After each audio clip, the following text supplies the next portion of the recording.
پروردگار بحروں بر، پروردگار بحروں بر۔ اعوذ باللہ من الشیطان الرجیم، بسم اللہ الرحمن الرحیم۔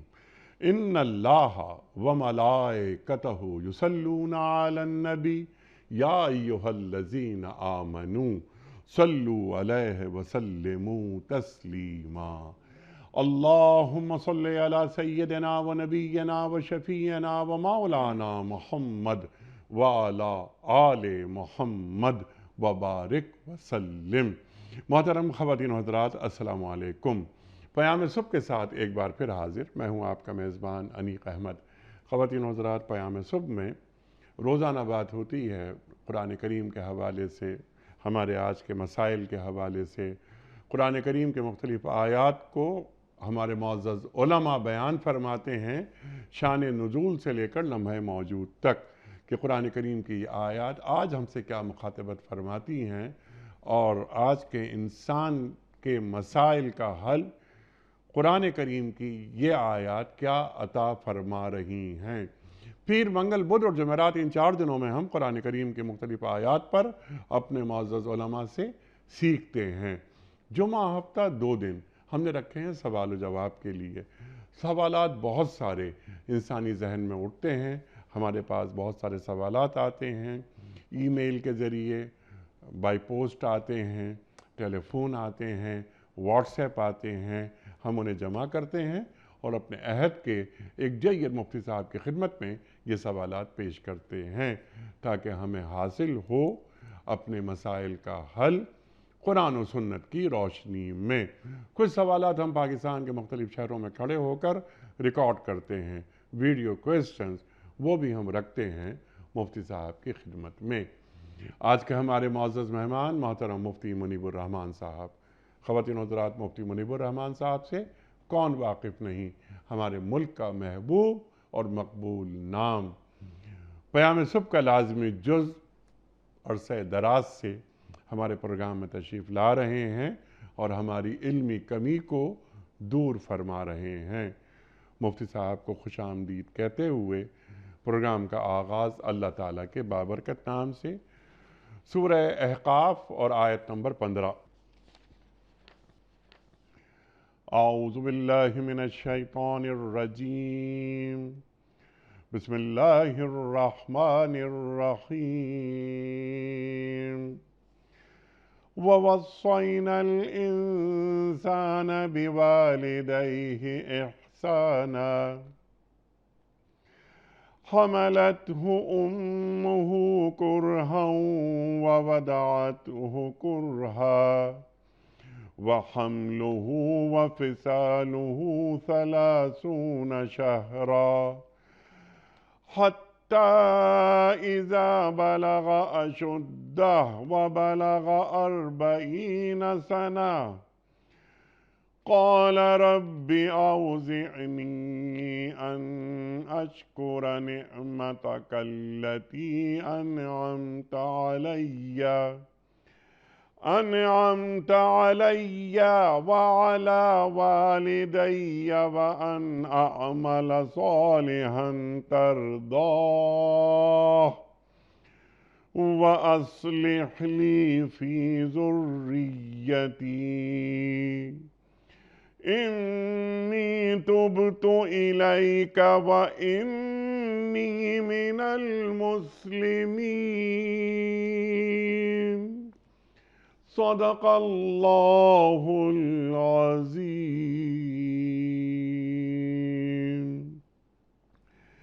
ہم نے انسان کو ہدایت کی کہ وہ اپنے والدین کے ساتھ نیک برتاؤ کرے۔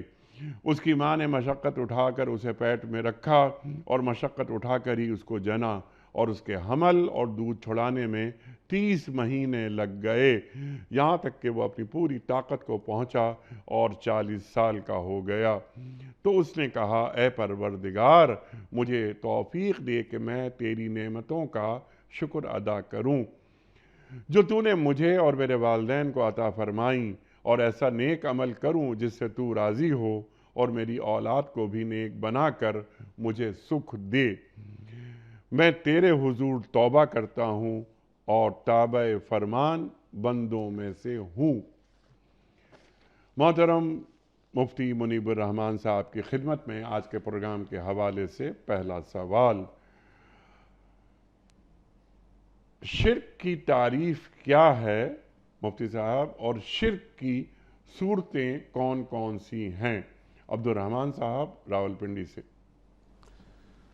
بسم اللہ الرحمن الرحیم، الحمد للہ رب العالمین، الصلاة والسلام علی رحمت للعالمین، سیدنا و مولانا محمد اللہم صلی وعلی اللہ آلہ وصحبہ اجمعین۔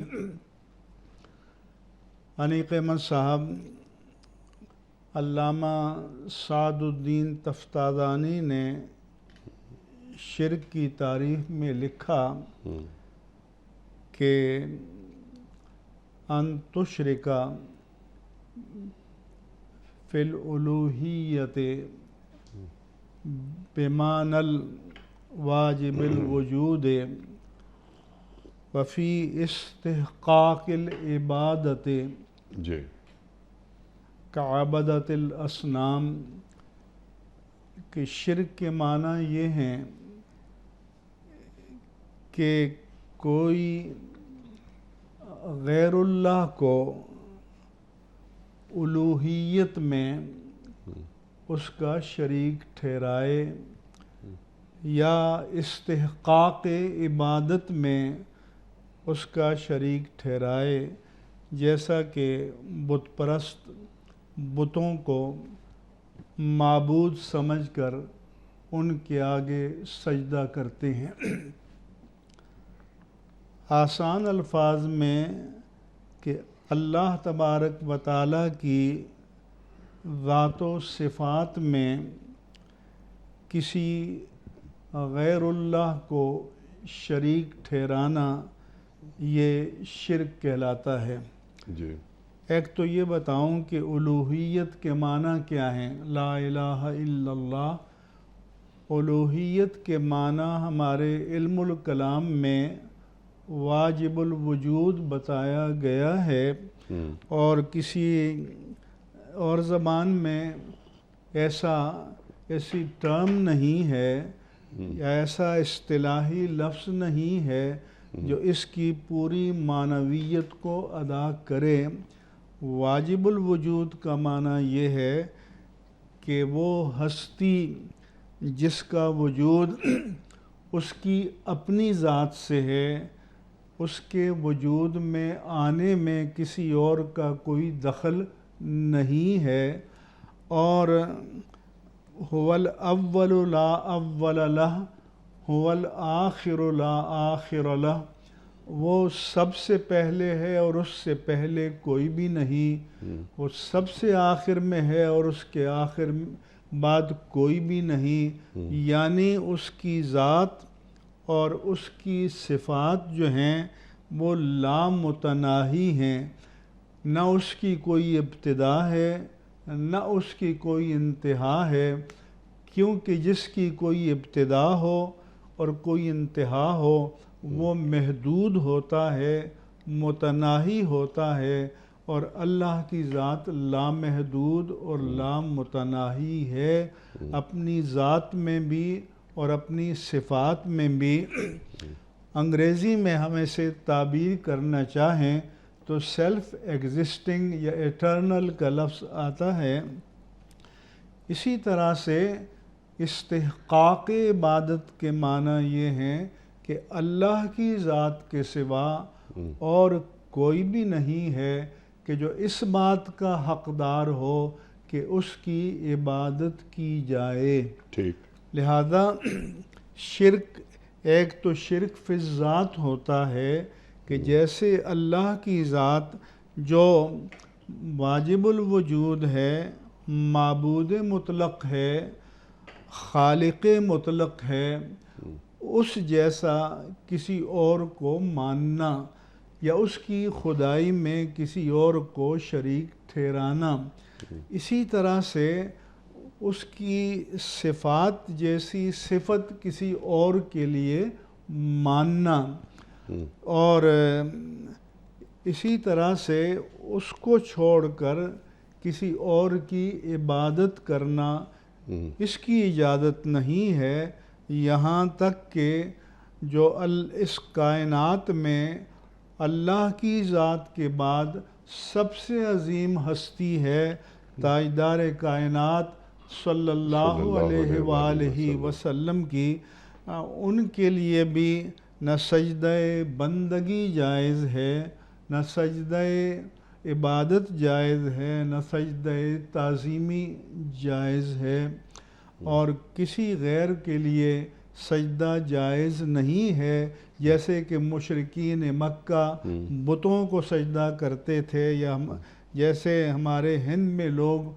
بتوں کو سجدہ کرتے ہیں، جیسے پارسیوں نے اہرمن و یزدان کے نام سے 2 خداؤں کا تصور پیش کیا تھا جس کو صنویت کہتے ہیں، یا جیسے نصارہ نے ان اللہ ثالث ثلاثہ، تو ٹرینٹی کا تثلیث کا تصور پیدا کیا تھا، اس کی کوئی گنجائش نہیں ہے۔ اللہ نے فرمایا کہ قل هو اللہ احد، آئے رسول کہہ دیجئے کہ وہ اللہ ایک ہے، لم یلد، نہ اس سے کوئی پیدا ہوا، ولم یولد، اور نہ وہ کسی سے پیدا ہوا، ولم یکن لہ کفوا احد، اور اس جیسا کوئی بھی نہیں ہے۔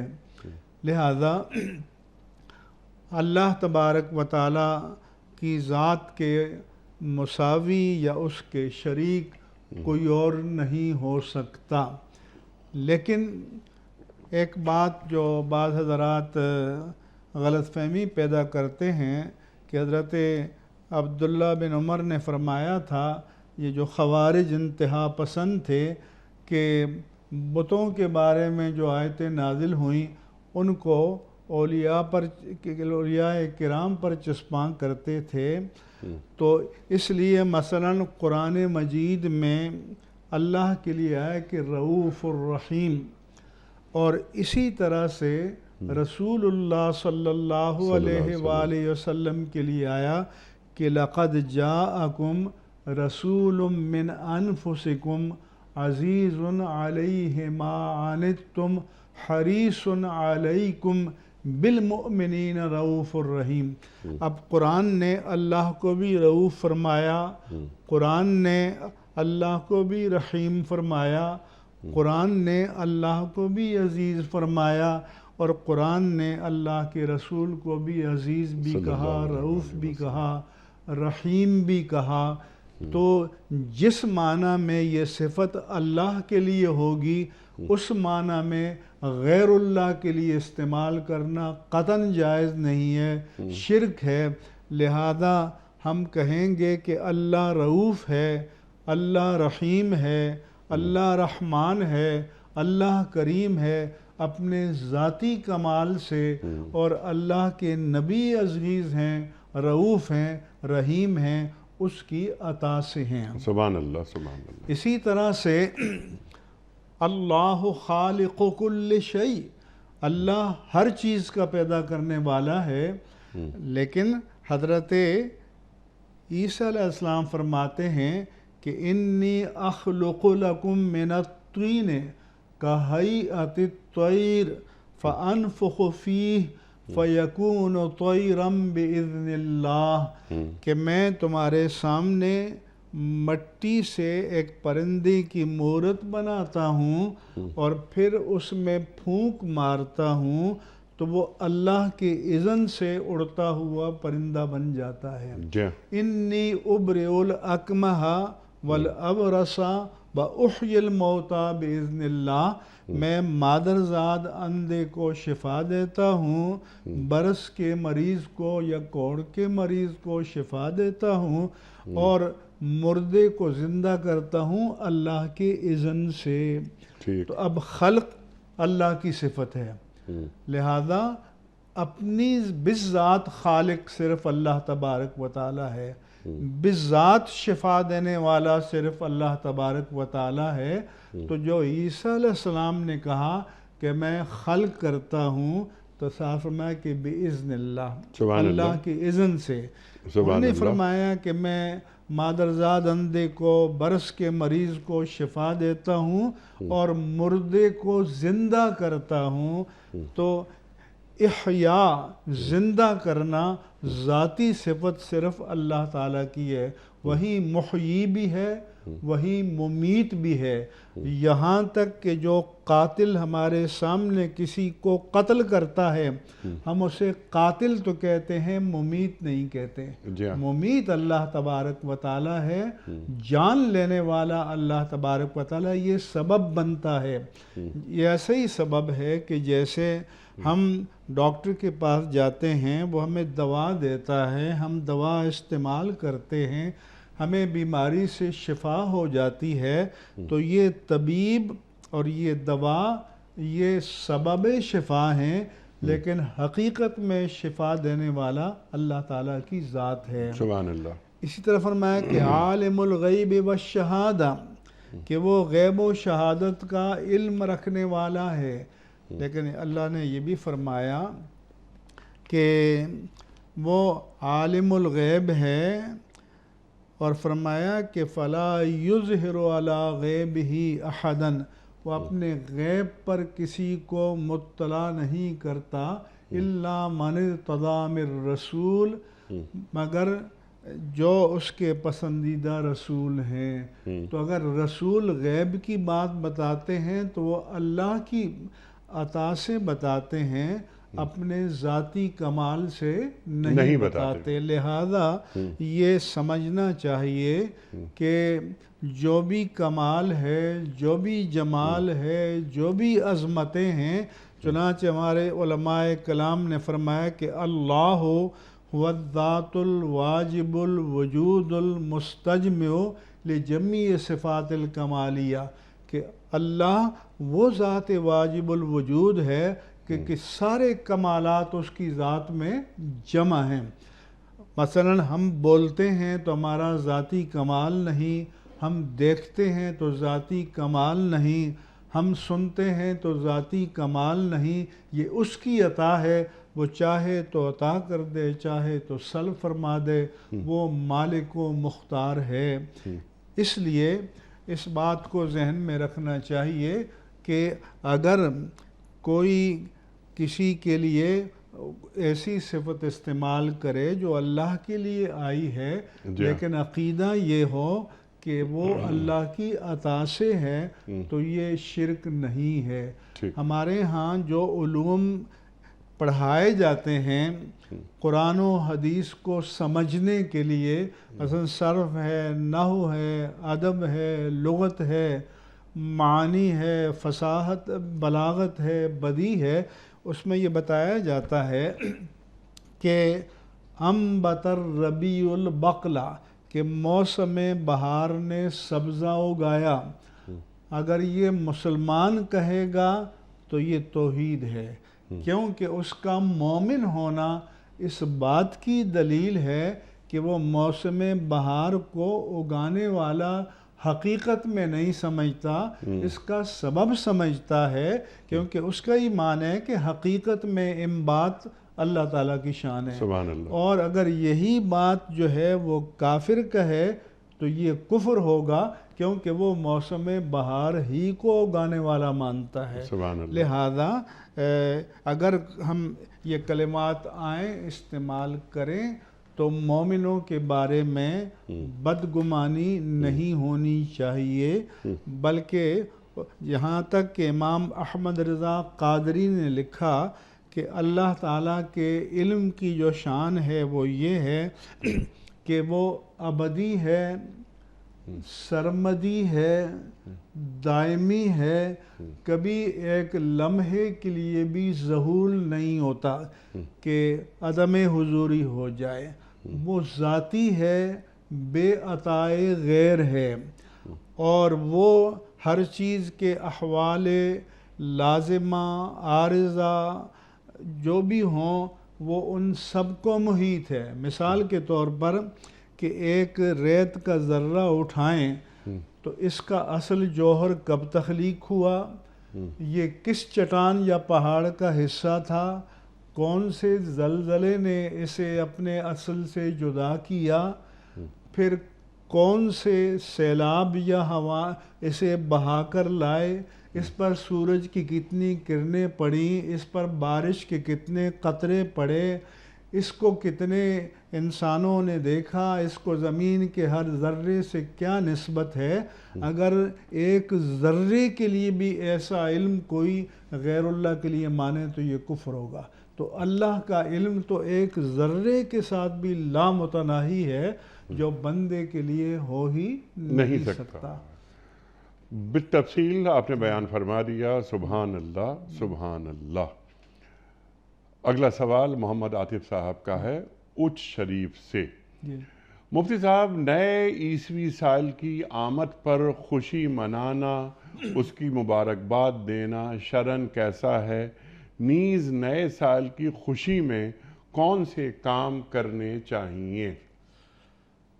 انیق احمد صاحب، نئے سال کی مبارکباد دینے کا تو اسلام میں کوئی تصور نہیں ہے، ٹھیک، نہ ہمیں احادیث مبارکہ میں ایسی کوئی بات ملتی ہے، نہ قرون اول میں جن کے بارے میں اللہ کے رسول نے فرمایا کہ خیر القرون قرنی ثم الذین یلونہم ثم الذین یلونہم، کہ سب سے بڑا بہتر زمانہ میرا ہے، پھر وہ جو ان کے بعد آئے، پھر وہ جو ان کے بعد آئے۔ اس جدید دنیا میں نئے سال کی لوگ خوشی مناتے ہیں اور کوئی پٹاخے چھوڑتے ہیں، کوئی فائرنگ کرتے ہیں، کوئی شراب و کباب کی محفلیں سجاتے ہیں، کوئی تمام حدوں کو عبور کر دیتے ہیں۔ ان چیزوں کا اسلامی تعلیمات سے قطعاً کوئی تعلق نہیں ہے اور نہ ان کو اسلام کی طرف منسوب کرنا چاہیے۔ اسی طرح سے یہ جو خرافات ہوتی ہیں، یہ سال نو کے عنوان سے ہوں یا کسی اور عنوان سے ہوں، یہ ویسے بھی اسلام میں جائز نہیں ہیں۔ لیکن اگر کوئی فی نفس ہی کہ اللہ تبارک و تعالیٰ نے مجھے ایک میری عمر میں اضافہ کر دیا، پچھلا سال مکمل ہوا، نیا سال شروع ہو گیا، اگر اللہ کا شکر ادا کرنا چاہے تو اللہ کی نعمت کا شکر ادا کرنے میں شریعت میں کوئی ممانعت نہیں ہے۔ لیکن تشکر کے طریقے کیا ہیں؟ جیسے حدیث پاک میں فرمایا کہ کل سلامہ من الناس علیہ صدقہ، کہ انسان کے وجود کے ہر جوڑ پر صدقہ واجب ہے، تشکر نعمت باری تعالی واجب ہے۔ بعض روایات میں ہے کہ انسان کے وجود میں 360 جوڑ ہیں، اور ہم سب جانتے ہیں جیسے ہماری انگلیوں کا یہ جوڑ ہے، اس کے بعد یہ ہے، پھر یہ ہے، پھر کلائی کا ہے، کوہنی کا ہے، کندھے کا ہے۔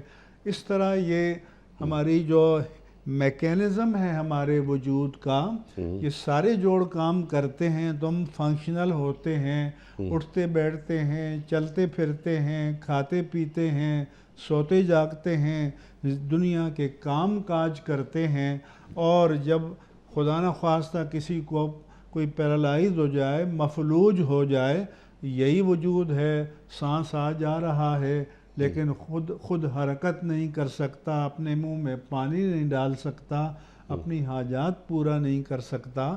تو جب اس متحرک وجود کو بندہ استعمال کرے تو اسے اللہ کا شکر ادا کرنا چاہیے۔ حضور نے فرمایا کہ بِكُلِّ تَسْبِيحَةٍ صدقہ، سبحان اللہ کہہ دے تو یہ بھی تشکر نعمت ہے، وَبِكُلِّ تَحْمِيدَةٍ صدقہ، الحمدللہ کہہ دے تو یہ بھی شکر نعمت ہے، وَبِكُلِّ تَكْبِيرَةٍ صدقہ، اللہ اکبر کہہ دے تو یہ بھی شکر نعمت ہے، وَبِكُلِّ تَحْلِيلَةٍ صدقہ، لا الہ الا اللہ کہہ دے تو یہ بھی شکر نعمت ہے، الکلمۃ الطیبۃ صدقہ، اچھی بات کہہ دے تو یہ بھی صدقہ ہے، کسی کا سامان اٹھانے میں مدد کر دے تو یہ بھی صدقہ ہے۔ یہ تو زندگی بھر کا عمل ہونا چاہیے نا، لیکن 31 دسمبر جی ہاں آتا ہے، جی ہاں اس رات کے کچھ خاص اعمال ہیں؟ جی کچھ بھی نہیں ہے، کوئی خاص اعمال نہیں ہے، اور جو کچھ یہ خرافات ہوتی ہیں جی یہ نیو ایئر یا سال نو کے عنوان سے بھی جائز نہیں ہے، اور فی نفس ہی بھی جائز نہیں ہے۔ جن عللوں تللوں میں چنانچہ دیکھتے ہیں کہ شراب نوشی اتنی عام ہوتی ہے کہ ایکسیڈنٹ ہو جاتے ہیں، جی ہاں پھر یہ بھی ہوتا ہے کہ فائرنگ ہوتی ہے اور بعض اوقات جانیں چلی جاتی ہیں، رقص و سرود ہوتا ہے، یہ باتیں جائز نہیں ہیں۔ یہ باتیں جائز بالکل نہیں ہیں، لیکن جیسا آپ نے بات فرمائی کہ اس کو شکر کے لمحوں میں ڈھال لیا جائے، ہر روز شکر ادا کریں۔ جی ہر روز شیخ سعدی نے کہا کہ ہر نفسے کے دروں میں آید ممد حیات است، و ہر نفسے کے بروں میں آید مفرح حیات است، کہ ہر سانس جو اندر آ رہی ہے زندگی ایک سانس بڑھ جاتی ہے، اور نہ آئے تو آدمی مر جائے، اور ہر سانس جو باہر نکلتی ہے تو اس سے فرحت نصیب ہوتی ہے، اگر یہ نہ نکلے تو دم گھٹ کر مر جائے۔ تو اگر بندہ ہر آنے جانے والے سانس پر بھی اللہ کا شکر ادا کرے تو یہ بھی کم ہے۔ سبحان اللہ۔ اور 31 دسمبر کو یعنی نیو ایئر نائٹ پر اگر انسان دعا مانگے کہ اے اللہ میں تجھ سے دعا مانگتا ہوں کہ بہت سارے نیک اعمال میں پچھلے سال نہیں کر سکا، تو آنے والے سال میں مجھ سے وہ نیک اعمال کروا دے، میری عبادتیں کچھ کم رہ گئی ہیں، میں یہ چاہتا ہوں کہ اگلے سال ان عبادتوں کو پورا کروں کسی بہت طریقے اچھا ہے، یہ اچھی بات ہے۔ اسلام تو اتنا پیارا دین ہے کہ ان من الصدقۃ ان تلقى اخاک بوجہ طلق، کہ آپ اسمائلنگ فیس کے ساتھ مسکراتے ہوئے کسی دینی بھائی سے ملیں تو یہ بھی صدقہ ہے۔ سبحان اللہ سبحان اللہ سبحان اللہ۔ ایک سوال لے کر پھر ویڈیو کوئسچنز آپ کی خدمت میں۔ مفتی صاحب یہ سوال ہے محمد اختر صاحب کا کہ بعض اوقات مقتدی امام سے پہلے اتحیات پڑھ لیتا ہے، اس صورت میں اگر وہ مسبوق ہے، اور مسبوق بھی واضح کر دیجئے گا کسے کہتے ہیں، تو اتحیات پڑھنے کے بعد کیا کرے؟ بعض اوقات امام اپنی اتحیات مکمل کر کے تیسری رکعت کے لیے اٹھ جاتا ہے اور مقتدی کی اتحیات ابھی مکمل ہی نہیں ہوتی۔ انیقم صاحب ایک تو ہوتا ہے مقتدی مدرک، ٹھیک، جو پہلی رکعت سے یا تکبیر تحریمہ سے امام کے ساتھ شامل ہو، ٹھیک، اور آخر تک امام کے ساتھ رہے، اور جب امام سلام پھیرے تو نماز سے فارغ ہو جائے۔ ٹھیک۔ ایک مسبوق ہوتا ہے کہ جس کی ابتدائی 1 یا 2 رکعتیں چھوٹ گئی ہوں اور وہ نماز کے دوران آ کر امام کے ساتھ ملے، تو خواہ مثلا امام آخری اتحیات میں ہے اور جو مدرک مقتدی ہے وہ تو ظاہر ہے کہ اتحیات کے بعد درود بھی پڑھے گا، دعا بھی پڑھے گا، لیکن جو مسبوق ہے جس کی کوئی رکعتیں رہتی ہیں وہ اشہد ان محمد عبدہ و رسولہ پر خاموش ہو جائے گا، وہ چاہے تو خاموش رہے، چاہے تو ان کلمات کو دہراتا رہے۔ اچھا، اسی طرح سے اگر مقتدی مدرک بھی ہے، مثلا پہلا اتحیات ہے اور ابھی اس کے اتحیات کے کلمے مکمل نہیں ہوئے کہ امام تیسری رکعت کے لیے کھڑا ہو گیا ہے، تو اگر اسے یقین ہے کہ اپنے اتحیات کے کلمات مکمل کر کے تیسری رکعت میں امام کے ساتھ شامل ہو جائے گا تو تب تو وہ مکمل کر کے پھر اٹھے، اور اگر اسے یقین ہو، یہ امام صاحب کی عادت معلوم ہو کہ میں مکمل کر کے اٹھوں گا تو کہیں وہ رکوع میں نہ چلا جائے، تو اس صورت میں پھر اسے ناتمام چھوڑ کر اٹھنا پڑے گا. جس کا کوئی گناہ تو نہیں ہوگا؟ نہیں گناہ نہیں ہوگا. اچھا گناہ نہیں ہوگا. دوسری بات یہ ہے کہ جہاں تک تسبیحات ہیں نماز میں رکوع کی سجود کی یہ سنت ہیں. لہذا اگر امام رکوع سے اٹھ گیا ہے یا سجدے سے اٹھ گیا ہے اور اس کی تسبیحات مکمل نہیں ہوئیں تو یہ اٹھ جائے، کیونکہ تسبیحات سنت ہیں اور امام کی اطاعت واجب ہے. تو واجب کا حکم سنت سے مقدم ہوتا ہے. ضمناً یہ بھی بتا دوں کہ تکبیر تحریمہ نماز کی شرط بھی ہے اور رکن بھی ہے. تکبیر تحریمہ رہ جائے تو نماز ہی نہیں ہوتی. ٹھیک. اس کے علاوہ جو تکبیرات انتقال ہیں، مثلا رکوع میں جاتے ہوئے اللہ اکبر کہنا، رکوع سے اٹھتے ہوئے سمع اللہ لمن حمدہ کہنا، سجدے میں جاتے اور اٹھتے ہوئے اللہ اکبر کہنا، اگر یہ بھول جائے تو نماز ہو جاتی ہے. تنہا نماز میں بھی بھول جائے تو ہو جاتی ہے. امام کے پیچھے بھی بھولے سے رہ جائے تو نماز ہو جاتی ہے. ٹھیک ہے. تو اسی طرح سے اگر بعض اوقات لوگ بھولے سے رکوع میں سجدے کی تسبیح پڑھ لیتے ہیں، سجدے میں رکوع کی تسبیح پڑھ لیتے ہیں تو اس میں بھی نماز ہو جاتی ہے، کیونکہ دونوں تسبیحات ہیں اور دونوں سنت ہیں اپنی جگہ. ٹھیک. تو اس لیے مقتدی کو یہ دیکھنا چاہیے کہ تشہد پوری کر کے اور تیسری رکعت میں مل سکتا ہے، کیونکہ تشہد بھی واجب ہے اور امام کی اطاعت بھی واجب ہے، یہ دونوں برابر ہیں. تو پوری کر کے کھڑا ہو جائے، اور اگر اسے اندیشہ ہو کہ امام رکوع میں چلا جائے گا تو کچھ کلمات رہ بھی جائیں تو امام تو حرج نہیں ہے کوئی. اچھا ایک بات اور ابھی ذہن میں ایک سوال آیا کہ آج کل ایک عام ہے یہ بات، اور علماء خاص طور پر یہ تعلیم کرتے ہیں کہ دونوں سجدوں کے درمیان آپ اللہم اغفر لی ورحمنی وعافنی وارزقنی یہ پڑھیں. تو یہ ہمارے فقہ حنفی میں دو سجدوں کے درمیان کوئی تسبیح یا دعائیہ کلمات نہیں ہیں. لیکن نماز کا فرائض میں سنن مؤکدہ میں اور لیکن نماز کے واجبات میں سے ایک تعدیل ارکان ہے. ٹھیک. تعدیل ارکان یہ ہے کہ جب آپ رکوع سے اٹھیں تو سیدھے کھڑے ہو جائیں اور ایک تسبیح کے برابر رکیں اور پھر سجدے میں جائیں. اسی طرح سے پہلے سجدے سے اٹھ کر صحیح بیٹھ جائیں، ایک تسبیح کے برابر رکیں اور پھر دوسرے سجدے میں جائیں. یہ تعدیل ارکان کہتے ہیں، یہ واجب ہے اور اس کی پابندی کرنی چاہیے. جی بالکل ٹھیک ہے. اور ایک اور بات بھی اس پروگرام کے توسط سے کہ اکثر ہم نے دیکھا ہے کہ امام پہلی رکعت میں رکوع میں چلا گیا ہے تو چونکہ ہے کہ من ادرک الامام فی الرکوع فقد ادرک الرکعہ، کہ جس نے امام کو رکوع میں پا لیا اس نے پوری رکعت کو پا لیا. ٹھیک ہے. تو بعض حضرات آتے ہیں، پہلے نیت باندھنے میں وقت لگاتے ہیں، پھر ہاتھ باندھتے ہیں، تسبیح پڑھتے ہیں، اتنے میں بعض صورتوں میں امام رکوع سے اٹھ جاتے ہیں. ٹھیک ہے. لہذا اگر امام رکوع میں چلا گیا ہے تو اچھا نماز کی نیت لفظاً کرنا مستحب ہے، یہ ضروری نہیں ہے. لہذا نیت کے معنی یہ ہیں کہ ہمارے ذہن میں یہ بات مستحضر ہونی چاہیے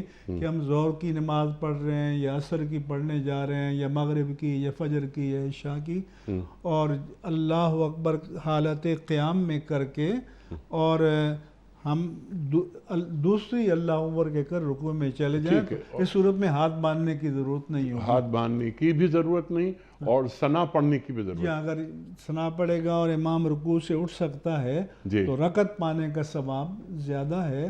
تو تکبیر تحریمہ کہے اور پھر اللہ اکبر کہہ کر رکوع میں چلا امام کے شامل ہو جائے. سبحان اللہ. تو نیت کی کوئی ضرورت نہیں ہے، ثنا کی کوئی ضرورت لفظاً اگر نیت نہیں کہی لیکن اس کے ذہن میں یہ بات یہ ہے کہ میں فلاں نماز پڑھ رہا ہوں، یہ کافی ہے۔ یقیناً وہ نمازی پڑھنے کے لیے آیا ہے، وہ صف میں کھڑا ہے، تو اس کی نیت یہی ہے اللہ اکبر کہے اور ڈائریکٹ رکوع میں چلا جائے، کہیں ایسا نہ ہو کہ وہ رکعت ضائع ہو جائے امام صاحب کے پیچھے، اور امام کے ساتھ رکوع میں اگر اس کی پشت برابر ہو گئی، جی، چاہے تسبیح پڑھنے کا موقع نہیں ملا تب بھی رکعت تو رکعت مل گئی۔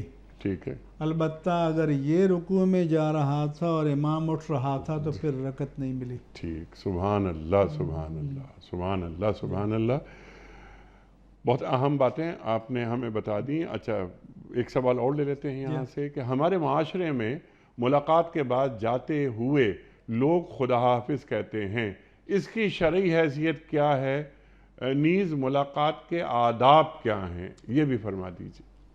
ملاقات کے آداب تو یہ ہیں کہ جب انسان ملے تو السلام علیکم کہے، اور زیادہ افضل یہ ہے کہ السلام علیکم ورحمۃ اللہ وبرکاتہ کہ، کیونکہ حضور نے فرمایا کہ السلام علیکم کہا تو 10 نیکیاں ہیں، ورحمۃ اللہ کہا تو 20 نیکیاں ہیں، وبرکاتہ کہا تو 30 نیکیاں ملیں گی۔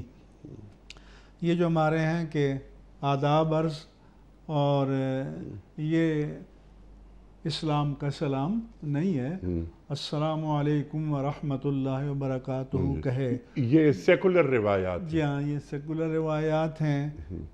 اسی طرح سے آج کل تو عربوں نے بھی کر دیا صباح الخیر، مساء الخیر، اور ورنہ ہمارے یہ صبح بخیر، شب بخیر کہتے ہیں، ہمارے نزدیک تو سلام سنت رسول ہے۔ جی ہاں، ایک بات دوسرا یہ ہے کہ سلام کرے تاکہ سنت کی اتباع ہو جائے رخصت ہوتے وقت۔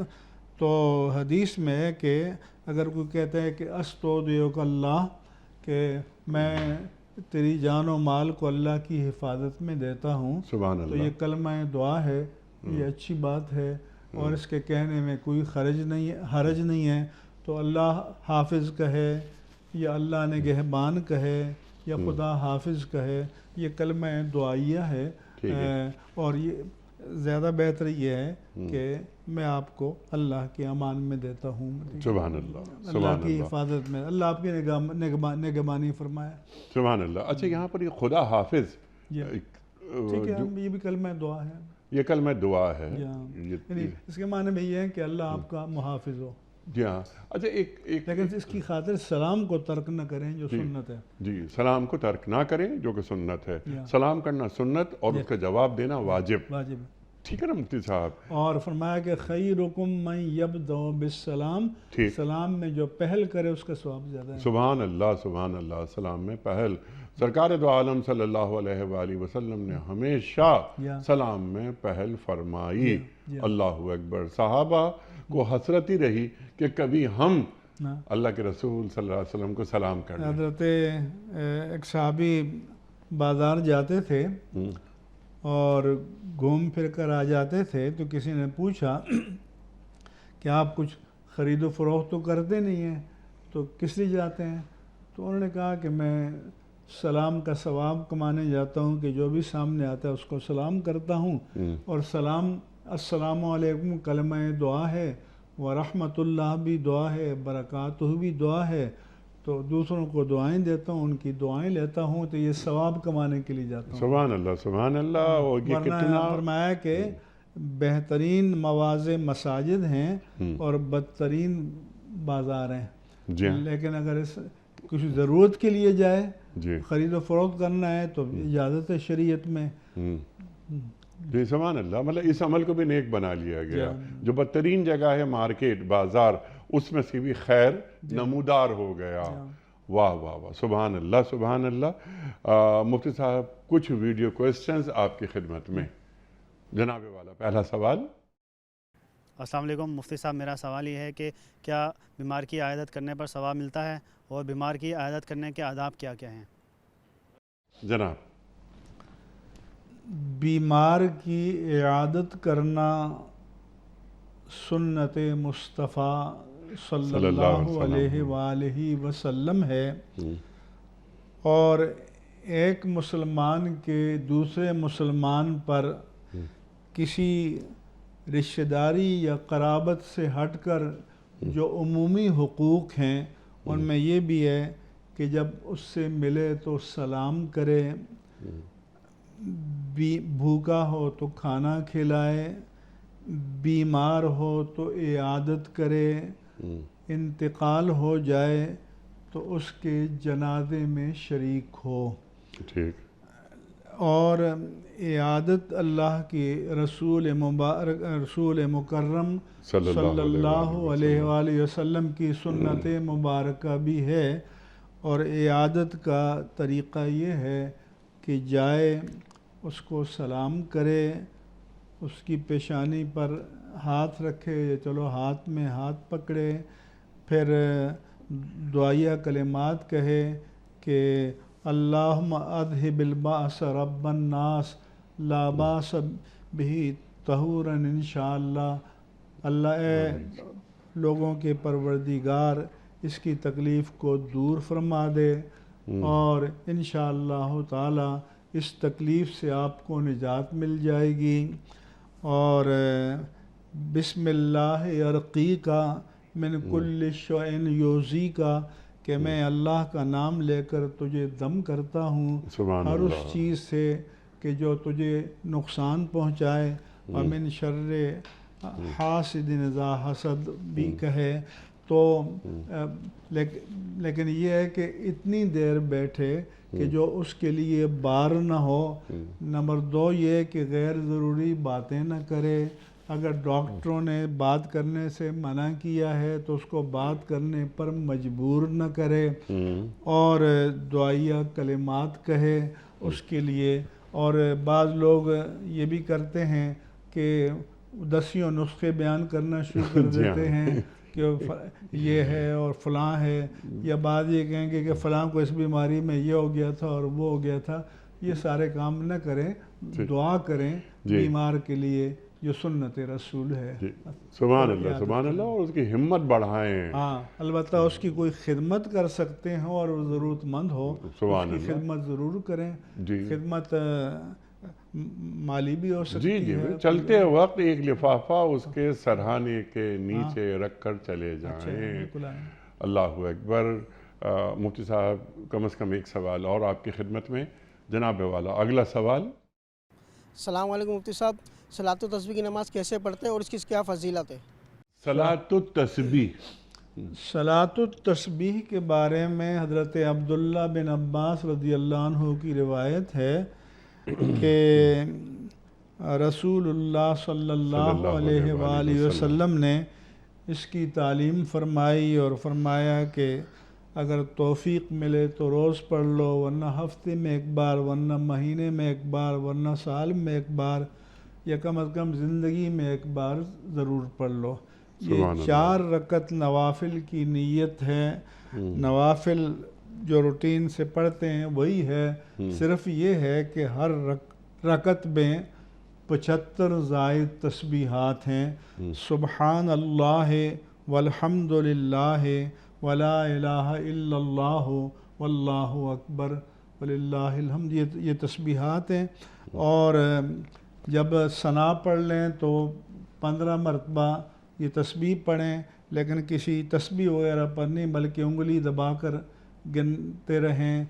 رکوع 15 ثنا سے پہلے، 10 رکوع میں جانے سے پہلے 25، اور 10 تسبیحات رکوع کے بعد 35، رکوع سے اٹھ کر جو قومہ ہے اس حالت میں 10، 45، پھر جب سجدے میں جائے تو سجدے میں تسبیحات سجدہ کے بعد 10، 65، پھر سجدے سے اٹھے تو جو جلسہ ہے اس میں 10 پڑھے اور دوسرے سجدے میں 10 پڑھے، تو یہ کل 75 تسبیحات بنتی ہیں، اور 4 رکعت میں یہ 300 تسبیحات بن جاتی ہیں، اس لیے اس کو صلاۃ التسبیح کہا جاتا ہے۔ اور اگر گنتی میں کمی بیشی ہو جائے تو کوئی مسئلہ نہیں ہے، تو اس لیے جب بھی اللہ توفیق دے اور وقت ہو تو صلاۃ التسبیح پڑھنی چاہیے۔ سبحان اللہ، اور کم از کم زندگی میں ایک بار ضرور پڑھنی چاہیے، یہ اللہ کے رسول صلی اللہ علیہ وآلہ وسلم کا فرمان۔ جی ہاں، ٹھیک ہے، ایک سوال اور رکھتے ہیں آپ کی خدمت میں۔ السلام علیکم۔ اچھا مفتی صاحب، میرا سوال یہ ہے کہ ہمیں کیا اپنے گھر میں داخل ہونے کے لیے بھی اجازت لینی پڑتی ہے کیا؟ سر، پہلی بات تو یہ ہے کہ سورۃ النور میں اللہ نے فرمایا کہ یا ایھا الذین آمنوا لا تدخلوا بیوتا غیر بیوتکم حتی تستأنسوا وتسلموا علی اہلہا، سبحان اللہ، کہ کسی دوسرے شخص کے گھر میں جب تک آپ کو اجازت نہ ملے داخل نہ ہوں اور سلام کریں اس کو۔ فَإِنْ قِيلَ لَكُمُ ارْجِعُوا ذَلِكَ أَزْكَىٰ لَكُمْ، اگر گھر والا یہ کہے کہ معاف کرنا میں مصروف ہوں تو آپ خوشی خوشی چلے جائیں، اس پر آپ برا نہ بنائیں، ناراضگی کا اظہار نہ کریں، کیونکہ کیا خبر کہ گھر والا کس کیفیت میں ہے۔ پھر یہ فرمایا کہ اگر آپ نے ایسے گھر میں داخل ہونا ہے کہ جو رہائشی نہیں ہے، اس میں آپ کا سامان ہے، تو اس میں داخل ہو سکتے ہیں۔ اپنے گھر میں بھی آدمی جائے تو جیسے آج کل بیل بجاتے ہیں، ناک کرتے ہیں، تو یہ درست طریقہ ہے تاکہ گھر والوں کو معلوم ہو جائے کہ کوئی اجنبی آ رہا ہے۔ اگر وہ کسی ایسی حالت میں ہے کہ جس میں حالت میں کسی کے سامنے آنا مناسب نہیں ہے تو اپنے سطر کا انتظام کر لے گا، لہذا اپنے گھر میں بھی داخل ہوں تو سلام کریں۔